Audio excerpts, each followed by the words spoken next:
One of the biggest mistakes people generally make, and I'm guilty of it too, is wishful thinking. You know, like you want something to be true, even if it isn't true. And so you ignore the things that, you ignore the real truth because of what you want to be true. This is a very difficult trap to avoid. When I was a kid, I was wondering kind of what's the meaning of life? Like, why are we here? What's it all about?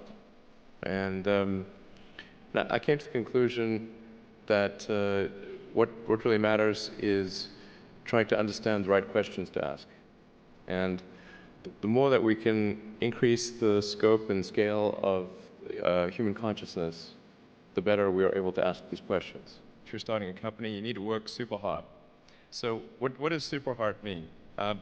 Well, when my brother and I were starting our first company, instead of getting an apartment, we just rented a small office and we slept on the couch. And we showered at the YMCA, and we're so hot up we had just one computer. So the website was up during the day, and I was coding at night, 7 days a week, all the time. And I sort of briefly had a girlfriend in that period, and in order to be with me, she had to sleep in the office. So work hard, like I mean, every waking hour. That's the thing I would say, particularly if you're starting a company.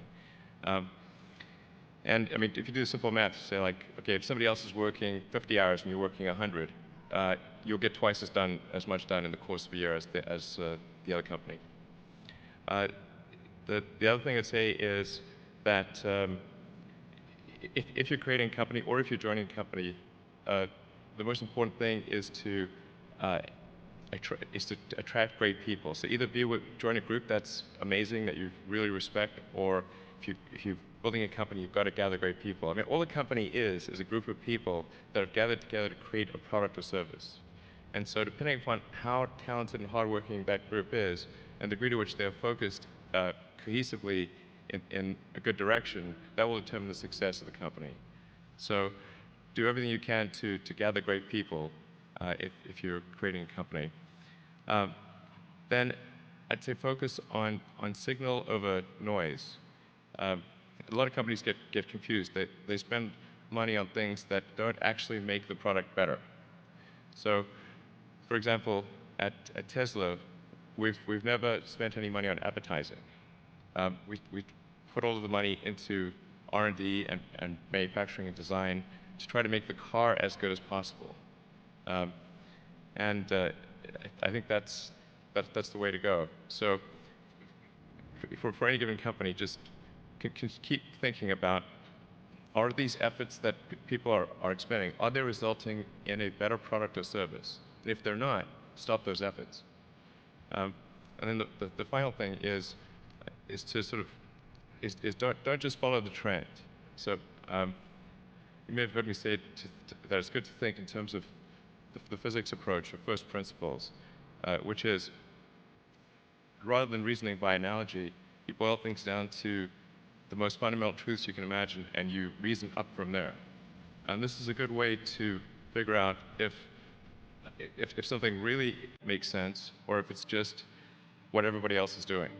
People that really solve the problem, they know exactly how they solved it. They know the little details. And the people that pretended to solve the problem, they can maybe go one level, and then they get stuck. One of the biggest challenges, I think, is making sure you have a corrective feedback loop, and then maintaining that corrective feedback loop over time, even when people want to tell you exactly what you want to hear. The best analytical framework for understanding the future is physics.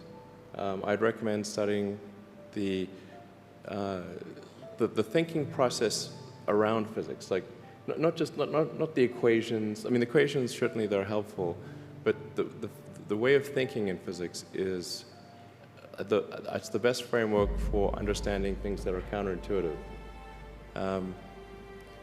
And you know, always taking the position that you are to some degree wrong, and your goal is to be less wrong over time.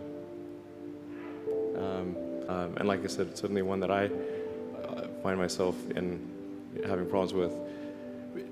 But if you just take that approach of you're always to some degree wrong, and your goal is to be less wrong, and solicit critical feedback, particularly from friends. Like friends, particularly friends, if somebody loves you, they want the best for you. They don't want to tell you the bad things. So you have to ask them, and say, really, I really do want to know. and then they'll tell you.